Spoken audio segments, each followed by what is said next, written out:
হাদিস থেকে মূল্যবান তাফসীর পেশ করলেন। আজকের মাহফিলের প্রধান আদর্শ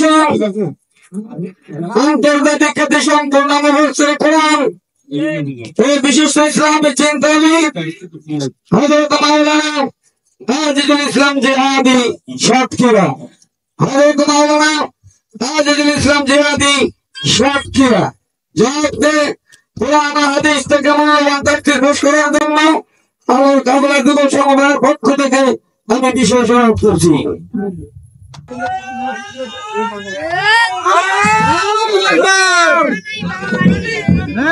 ভাই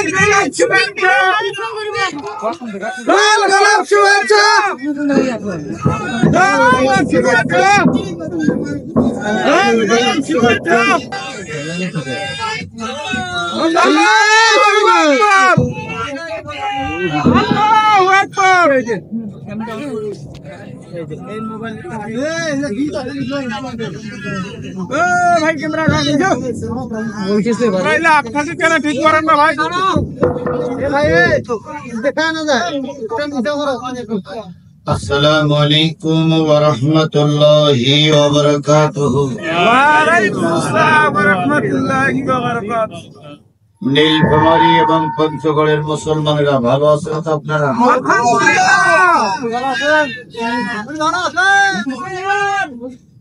এখন তো সবাই ভালো আছে, এখন তার আর পালাই যাওয়া লাগে না,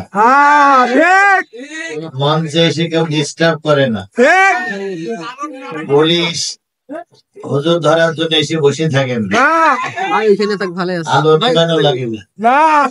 সব দিক থেকে আমরা ভালো আছি না? আলহামদুলিল্লাহ, আলহামদুলিল্লাহ, সুম্মা আলহামদুলিল্লাহ, সুম্মা আলহামদুলিল্লাহ।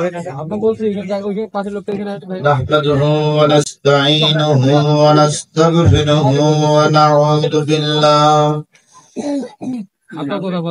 ونعوذ بالله من شرور أنفسنا ومن سيئات أعمالنا من يهده الله فلا مضل له ومن يضلله فلا هادي له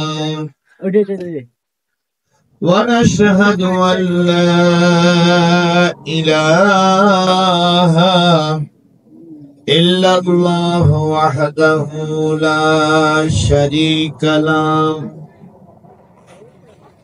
الذي أرسله بالحق بشيرا ونذيرا وداعيا إلى الله بإذنه وسراجا منيرا فقد قال الله تعالى في كلامه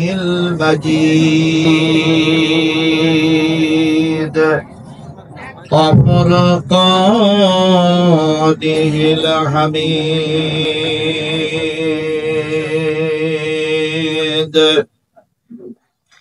أعوذ بالله من الشيطان الرجيم بسم الله الرحمن الرحيم اقتربت الساعة وانشق القمر وإن يروا آيات يعرضوا ويقولوا سحر مستمر وكذبوا واتبعوا أهواءهم وكل أمر مستقر صدق الله المولانا العظيم قال النبي صلى الله عليه وسلم لا يؤمن أحدكم حتى أكون أحب إليه من والده وولده والناس أجمعين أو كما قال رسول الله صلى الله عليه وسلم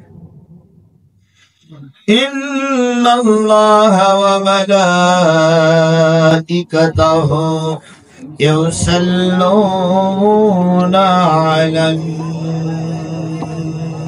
النبي يا أيها الذين آمنوا صلوا عليه وسلموا تسليما اللهم صل على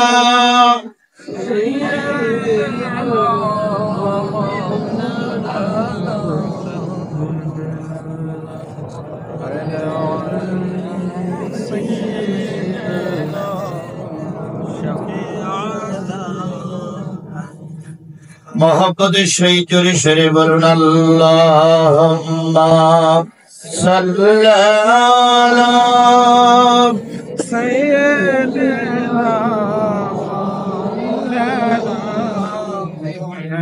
وعلى آل سيدنا مولانا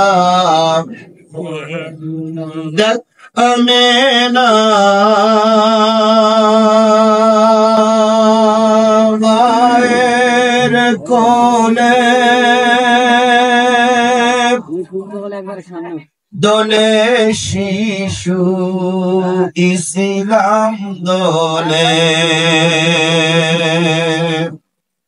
কোটি মুখে শাহাদাতের বাণী সে শোনায় মধুর বাণী সে শোনায় আল্লাহুম্মা সাল্লি আলা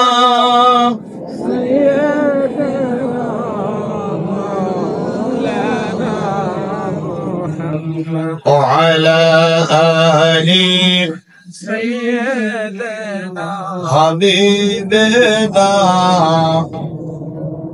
নিখিল দুরূদ পড়লো নাম সাল্লাল্লাহু আলাইহি ওয়াসাল্লাম জিন পরিতাই ফেরেশতারা সালাম জানাই নবীর পায় সালাম জানাই নবীর পায় আল্লাহুম্মা জোরে صلي على سيدنا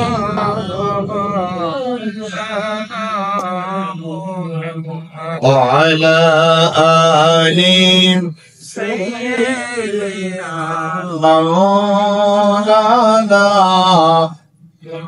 لا إله إلا الله جل لا إله إلا الله لا إله إلا الله لا إله إلا الله لا إله إلا الله মুহাম্মাদুর রাসূলুল্লাহ লা ইলাহা ইল্লাল্লাহ লা ইলাহা ইল্লাল্লাহ লা ইলাহা ইল্লাল্লাহ মুহাম্মাদুর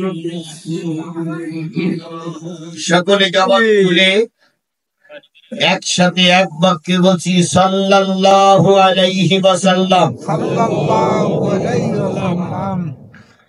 পঞ্চগড় জেলার দেবীগঞ্জ উপজেলা, দেবীগঞ্জ উপজেলা টেপরিগঞ্জ গাজোকাঠি হাই স্কুল মাঠে অনুষ্ঠিত হচ্ছে আলোর কাফেলা যুব সংগঠনের শুভ উদ্বোধন উপলক্ষে একদিন ব্যাপী বিরাট তাফসীরুল কোরআন মাহফিল তারিখ 11ই ফেব্রুয়ারি 2025 রোজ মঙ্গলবার। আজকের এই তাফসীরুল কোরআন মাহফিলের শ্রদ্ধাভাজন স্বনামধন্য সম্মানিত সভাপতি জনাব আলহাজ মোহাম্মদ আব্দুল মোত্তালেব, সম্মানিত ব্যবসায়ী গাজোকাঠি বাজার। আজকের এই মাহফিলের সম্মানিত প্রধান অতিথি জনাব মোহাম্মদ আব্দুল গনি বসুনিয়া, সাবেক চেয়ারম্যান 7 নম্বর টেপরিগঞ্জ ইউনিয়ন পরিষদ ও সভাপতি বাংলাদেশ জাতীয়তাবাদী দল বিএনপি দেবীগঞ্জ উপজেলা। বিশেষ অতিথি আজিজুল হক, বিশেষ অতিথি আবুল বাশার বসুনিয়া, জনাব মোহাম্মদ বেল্লাল হোসেন সহ আজকের এই মাহফিলের সম্মানিত অতিথিবৃন্দ, দাওয়াতি অতিথিবৃন্দ। আলোচনা করে ধন্য করেছেন দিনাজপুর থেকে আগত বিশিষ্ট ইসলামী চিন্তাবিদ হাফেজ মাওলানা মোহাম্মদ মোশাররফ হোসেন। আলোচনা করেছেন হাফেজ মাওলানা নবিউল ইসলাম পঞ্চগড় সহ গর্বিত মায়ের গর্বিত সন্তান শ্রদ্ধেয় ওলামায়ে হযরত। মঞ্চ ভূমিষ্ঠ জাতির উজ্জ্বল নক্ষত্র, জাতির সর্বশ্রেষ্ঠ সন্তান ওলামায়ে হযরত। আমার সঙ্গে দেবীগঞ্জ থেকে একসঙ্গে এসেছি হযরত মাওলানা মাসুদ আল মাকসুদ ভাই সহ সকল অতিথিবৃন্দ। সামনে উপবিষ্ট দিনদার পরেশগার মুত্তাকি মুসলমান ভাই ও বন্ধুগণ, পদ্মায় অবস্থানরত শ্রদ্ধাশীলা মা ও বোনেরা, সকলকে নিয়ে আবারও সালাম বিনিময় করছি। আশা করছি সালামের জবাবটা সবাই মিলে জোরে সোরে দিবেন। আসসালামু আলাইকুম ওয়া রাহমাতুল্লাহি ওয়া বারাকাতুহু।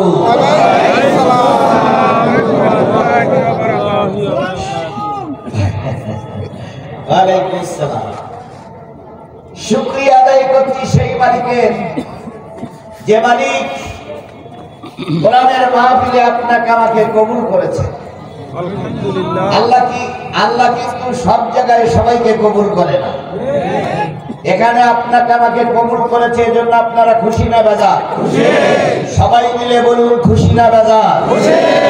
আরো শুকরিয়া আদায় করছি সেই মালিকের, যে মালিক আপনাকে আমাকে সুস্থ রেখেছেন। সুস্থতার চাইতে বড় নিয়ামত আর পৃথিবীতে কিছুই নাই। আপনি কোটি কোটি টাকার মালিক, আছেন হাসপাতালের বেডে শুয়ে, আপনি কি সুখী না দুঃখী? আপনি কি আনন্দে আছেন না কষ্টের ভিতরে আছেন? আপনি কোটি টাকার পরে শুয়ে আছেন বাড়িতে, পেটের ভিতরে সবসময় টিস টিস টিস টিস টিস টিস করে ব্যথা করে। আপনি কি দুঃখী আছেন না সুখী আছেন? দুঃখের ভিতরে আছেন। তারপরে ডাক্তার বলে দিয়েছে তুমি যা মনে চাই খেয়ে নাও, 15 দিন পরে তোমার বিদায় হতে হবে। বলুন তো, আপনার সামনে কোটি কোটি টাকার জিনিস আছে, আপনি কি সুখী আছেন না কষ্টে আছেন? তাহলে ওই দুঃখ থেকে, কষ্ট থেকে, বিপদ থেকে, খারাপ সংবাদ থেকে হেফাজত করে আল্লাহ একটা জান্নাতি পরিবেশে আপনাকে আমাকে কবুল করলেন। যে মালিক আপনাকে আমাকে কবুল করলেন সেই মালিকের শুকরিয়া আসতে না জোরে? সবাই মিলে বলুন আসতে না জোরে? কারোর জবান বন্ধ থাকবে না, সকলে মিলে বলছি আলহামদুলিল্লাহ। আল্লাহ বলতেছেন সাব্বাহা লিল্লাহি মা ফিস সামাওয়াতি ওয়া মা ফিল আরদ ওয়া হুয়াল আজিজুল হাকীম।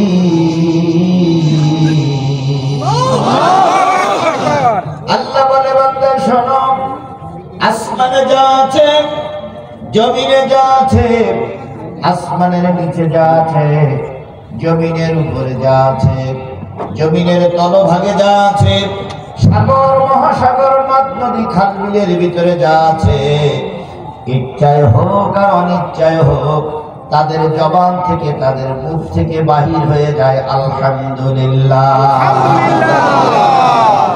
সবাই প্রশংসা করে কার? আল্লাহ। কেবলমাত্র শুধুমাত্র একমাত্র মানুষ বেমানুম আল্লাহরে ভুলে যায়, ভুলে যায় না? অথচ আপনাকে আমাকে আল্লাহ কি জন্য তৈরি করেছেন?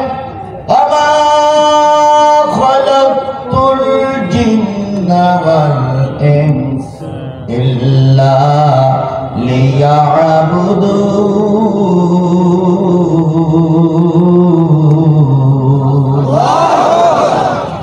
বান্দা, তোমার আমি তৈরি করলাম শুধুমাত্র কেবলমাত্র কার গোলামি করার জন্য? কোন জায়গায়? সব জায়গায় গোলামি চলবে কার? আল্লাহর। হুকুমটা কে করেছেন? আল্লাহ। অথচ আমরা একটু যদি পাওয়ারে যাই, একটু যদি পদ পদবি পেয়ে যাই, বেমালুম আমরা আল্লাহরে ভুলে যাই। যে কায়দায় হোক আপনি নেতা হয়েছে, যে কায়দায় হোক আপনি এমপি হয়েছেন, যে কায়দায় হোক আপনি মন্ত্রী হয়েছেন, আপনি গেছেন জাতীয় সংসদে, যে প্রথম 20 মিনিট সময় পাইলেন, দাঁড়িয়ে শুকরিয়াটা আদায় করা দরকার ছিল কার? আল্লাহ। কিন্তু দাঁড়িয়ে কয় স্মরণ করছি সর্বকালের সর্বশ্রেষ্ঠ প্রমুখকে, স্মরণ করছি তিনি আমাকে নমিনেশন দিয়ে আমার দেবীগঞ্জ থেকে এমপি বানিয়ে নিয়ে আসছেন, তাকেই স্মরণ করছি, স্মরণ করছি আমার এলাকার মানুষদেরকে, স্মরণ করছি আমার দলের লোকদেরকে। এই বলতে বলতে বলতে বলতে 20 মিনিট শেষ হয়ে যায়, একটি বারের জন্য জবান দিয়ে উচ্চারিত হয় না যে আল্লাহ আমাকে সম্মানিত করলেন, সেই আল্লাহর শুকরিয়া আলহামদুলিল্লাহ। আল্লাহ বলে, বান্দা তুই চিনি অপরিচিত, তোর আমি পরিচিত করলাম, তুই শুকরিয়া আদায় করবি আমার, আমার শুকরিয়া আদায় করলি না, মানুষের শুকরিয়া নিয়ে ব্যস্ত। আজকে যারা পড়াচ্ছে তোর গলায় ফুলের মালা, খুব তাড়াতাড়ি ওরাই আবার তোর গলায় পরাবে জুতোর মালা।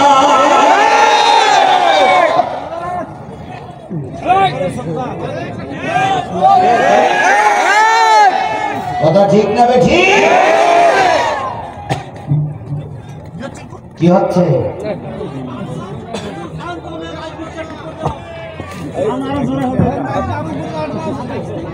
আচ্ছা,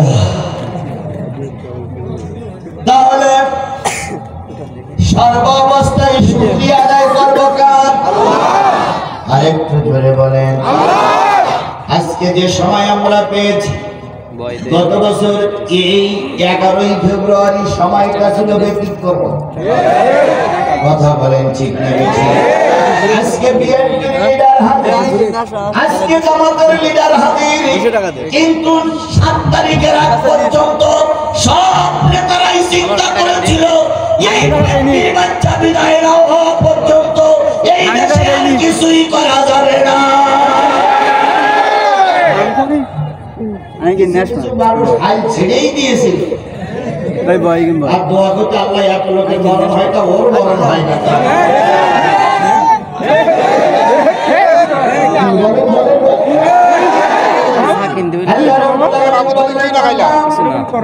তোর চেষ্টা শেষ, আমার রহমত শুরু। ছোট ছোট বাচ্চারা রাস্তায় নামলো, যুবকেরা রাস্তায় নামলো, শেষ পর্যন্ত অহংকারী যারা, তারা চিরকাল টিকে থাকতে পারে না, ময়দান ছেড়ে পালিয়ে যেতে বাধ্য হয়েছে। আবাবিল পাখির সদৃশ্য ছোট্ট ছোট্ট বাচ্চাদের দিয়ে আল্লাহ যে আল্লাহ আমার দেশটারে পুনরায় স্বাধীন করলেন, সেই আল্লাহর শুকরিয়া আসতে না জোরে, আর জবান বন্ধ থাকবে না, সকলে মিলে বলছি আলহামদুলিল্লাহ। সর্বকালের সর্বশ্রেষ্ঠ মহামানব যার আদর্শে আদর্শিত হয়ে আমি নিজেকে মুসলিম বলে দাবি করেছি, যিনি এসেছিলেন এই পৃথিবীর মানুষের কল্যাণের জন্য। কিসের জন্য এসেছিলেন? পৃথিবীতে সব নেতা এসেছে নিজের স্বার্থ উদ্ধার করার জন্য, কেবলমাত্র আমার নবী এসেছিলেন জাতির স্বার্থ উদ্ধার করার জন্য। তিনি 63টা বছরের ভিতরে একবারও নিজের কথা ভাবেন নাই, সব ভেবেছিলেন কাদের জন্য? উম্মতের জন্য। আল্লাহ তাই বলতেছেন, ওয়াইন্নাকা লাআলা খুলুকিন আযীম।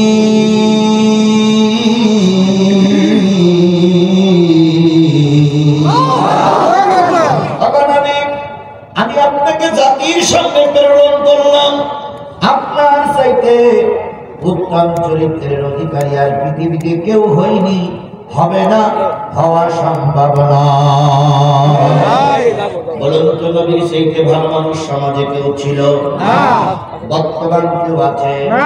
কিয়ামত পর্যন্ত যদি নবীর চাইতে ভালো মানুষ তালাশ করা হয়, সব যন্ত্রগুলো বিকল হয়ে যাবে, কিন্তু নবীর চাইতে ভালো মানুষ আর সমাজে খুঁজে পাওয়া যাবে না।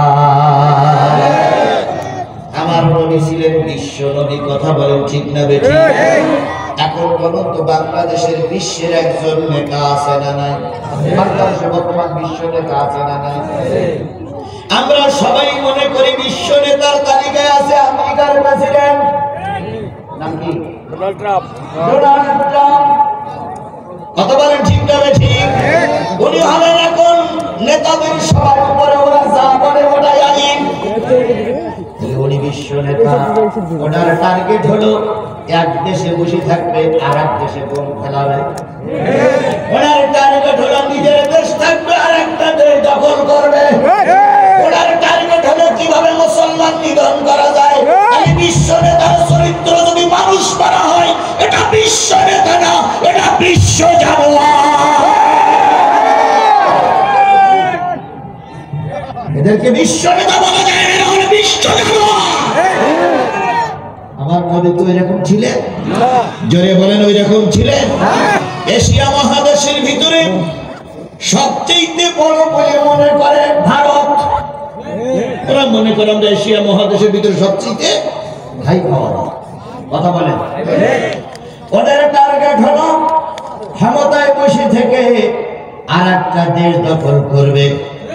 যেমন ভারতের প্রধানমন্ত্রী সহ ভারতওয়ালারা প্রায় বলে দিনাজপুর দখল করবে, পঞ্চগড় দখল করবে, ওদিক হলো চট্টগ্রাম দখল করবে। আরে বাবা, তোমার দেশ বড়, তুমি বড় নেতা, যেখানে আছো ওখানে থাকো। আমাদের দেশটা ক্ষুদ্র, এখানে তোমার কুনজর পড়ে কেন?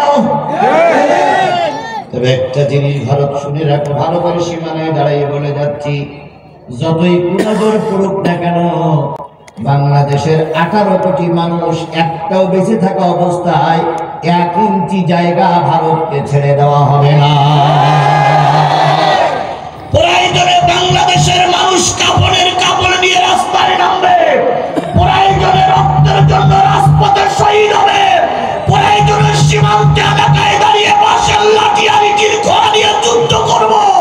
তবু বাংলাদেশের একটা মানুষ বেঁচে থাকা অবস্থায় ভারতের কাছে আমাদের দেশই যারা দেব না, দেব না।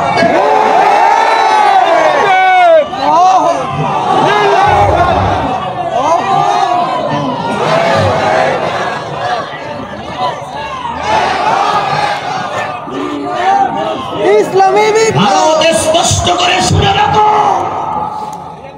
2024 সালের 11ই ফেব্রুয়ারি আর 2025 সালের 11ই ফেব্রুয়ারি এক নয়। 2024-এর 11ই ফেব্রুয়ারিতে ছিল ফেরাউনের বাচ্চা ক্ষমতায়, আর 2025 সালের 11ই জানুয়ারিতে ক্ষমতা আছে জনগণের সরকার। এখানে পাঁচটামি করতে আসলে কাউকে ফেলে দেওয়া হবে না। কিসের ভয় দেখাও আমাদের? তোমরা মরে গেলে যাবা জাহান্নামে, আমরা মরে গেলে যাবা আল্লাহর জান্নাতে। আমার দেশের একজন ইমানদার ব্যক্তি যদি সীমান্ত এলাকায় গুলি খেয়ে মারা যায়, সে কোথায় যাবে? জান্নাতে। আর তোমরা কাকড়া খাওয়া, কুচে খাওয়া, শুকুর খাওয়া যাও। মরে গেলে যাবা আল্লাহর জাহান্নামে। আমাদের ভাই ঢাকা ও পাশে আছে পাকিস্তান, এ পাশে আছে বাংলাদেশ, আর একদিকে আছে আফগানিস্তান, তোমার ভিতরেই আছে জম্মু কাশ্মীর। সব জায়গার মুসলমানরা একসঙ্গে যদি তকবীর ধ্বনি দেয়, মুদির বাচ্চা মুদির ঝুঁকির গিরিয়ে দেওয়ার সময় পাবা না। কথা ঠিক না বলেন, ঠিক কিনা বলেন, ঠিক কিনা বলেন। সুতরাং ওদের টার্গেটদের দখল করা, আবার কিছু কিছু নেতার টার্গেট হয় একবার যদি ক্ষমতায় আসতে পারে জীবনেও আর ক্ষমতা ছাড়ে না। কি কায়দায় ভাই 41 কোথায় গেল সেই আপনার 41? শেষ পর্যন্ত বিরানি খাওয়ানোর সময় জনগণ দেয়নি। কথা বলেন ঠিক না?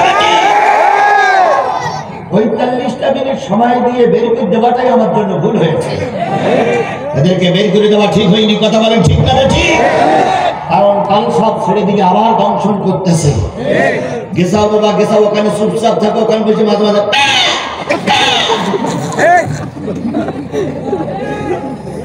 কথা বলেন, কথা বলেন, কথা বলেন।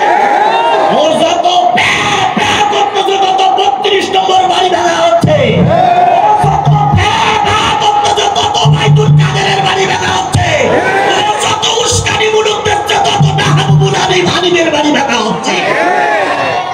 উস্কানি বন্ধ করো, দেশ ঠান্ডা হবে।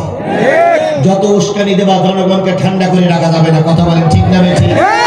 তাহলে কারোর দখল করার নেশা, কারোর ক্ষমতায় থাকার নেশা। এবার আসুন আমার নবীর সঙ্গে তুলনা করি। আমার নবীর চরিত্র ছিল গোটা বিশ্বের মানুষের কল্যাণ করা। বলুন তো, আল্লাহর নবী যখন পৃথিবীতে এসেছিলেন তখন সে মাসটা ছিল কি মাস? কথা বলবেন কি মাস? আরো জোরে বলবেন কি মাস? রবিউল আউয়াল মাসে আল্লাহর নবী পৃথিবীতে এসেছিলেন। নবী যখন এসেছিলেন তখন রাত না দিন?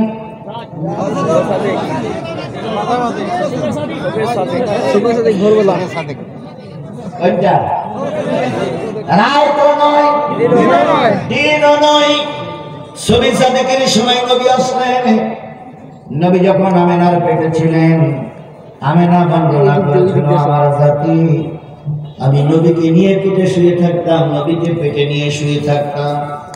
মাঝে মাঝে স্বপ্ন দেখতাম, কে যেন আমাকে বলে যেতেন, আমেনা কষ্ট দিও না, বিয়াদবি করো না, তোমার পেটে যে সন্তানটা আছে এই সন্তানটা হবে বিশ্বনবী। আমেনা বলেন, আমি রাতের বেলায় ঘুমাই থাকতাম, কে যেন আমার কামরায় এসে দরজা নাড়া দিয়ে বলতেন, আমেনা একটু ঘুম থেকে জাগো। আমি ঘুম থেকে জেগে যখন বসতাম, দরজার কাছে একজন দাঁড়িয়ে বলতেন, আমি আল্লাহর ফেরেশতা জিবরীল, তোমাকে সংবাদ দিচ্ছি, কয়েকদিন পরে তোমার পেট থেকে একটা সন্তান দুনিয়া আসবে। এই সন্তানটার কেউ নয়, তিনি সমস্ত নবী রাসূলদের সর্দার। হযরত আমেনা বর্ণনা করেছেন, আমি আমার স্বপ্নের কথাটা আমার আত্মীয় স্বজনদের জানাতাম, তারা আমাকে সান্ত্বনা দিতেন আর বলতেন, আমেনা তুমি বড় সৌভাগ্যবতী মা, তোমার পেট থেকে যে সন্তানটা আসবে সে সন্তানটা হবে আল্লাহর নবী সাল্লাল্লাহু আলাইহি ওয়াসাল্লাম। আমেনা বলেন, আমার জাতি আমি নবীকে নিয়ে পেটে নিয়ে যখন শুয়ে থাকতাম, মাঝরাত্রি ঘুম ভেঙে যেত। ঘুম থেকে যখন জেগে উঠতাম, উঠে দেখতাম আকাশের তারা আর চাঁদগুলো আমার সামনে খেলা করতেছে। তার মানে আকাশের তারা আর চাঁদের খেলা যদি ঘরে শুয়ে শুয়ে দেখা যায়, তাহলে ওই ঘরে কি নাই? চাঁদ নাই, ওই ঘরে চাল নাই, ওই ঘরে চাঁদ নাই। সাত শূন্য ঘরের ভিতরে আমার নবী, আল্লাহর নবীর মা আমেনা বর্ণনা করেছেন, আমি রাতে শুয়ে থাকতাম, যখন উত্তর দিক থেকে জোরে বাতাস আসলো, উত্তর দিকের বেড়াগুলো ভেঙে যেত, দক্ষিণ দিকের বেড়াগুলো ভেঙে যেত। এভাবে করে নবী আমার পেটে। একদিন নবীর প্রসাব বেদনা শুরু হলো। আমি নবীকে প্রসাব করব, প্রসাব করে দুনিয়ার মুখ দেখাবো।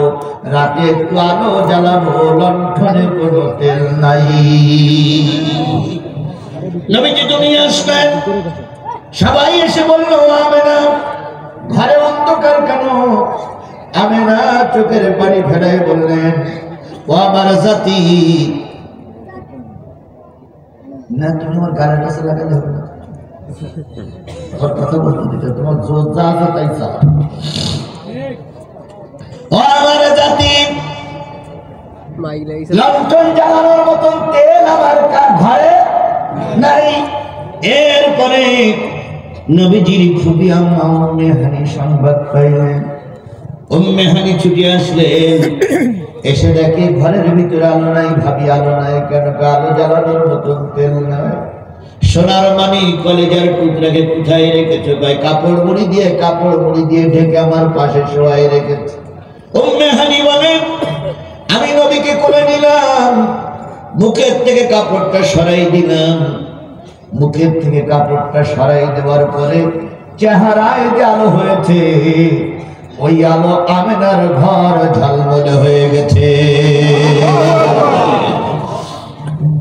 ভালো করে খেয়াল করবেন, ভালো করে খেয়াল করবেন। উম্মে হানি বলেন, আমি নবীকে কোলে নিলাম, দুই গালে দুটো চুমা দিলাম।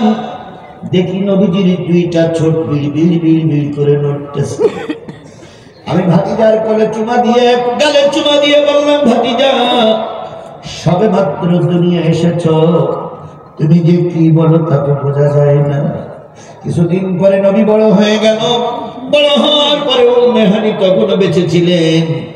উম্মে হানি বললেন, ভাতিজা জন্মের দিনে দেখেছিলাম তুমি ঠোঁট নাড়িয়ে নাড়িয়ে কি যেন বলতেছিলে, কি বলেছিলে? নবীজি তখন ফুপি আম্মার গলা জড়াই ধরে বলেছিলেন, ফুপি আম্মা জন্মের পরে কেঁদেছিলাম, রব্বি হাবলি উম্মতি, আয় আল্লাহ আমার গুনাহগার উম্মত গুলোরে মাফ করে দাও। নেতার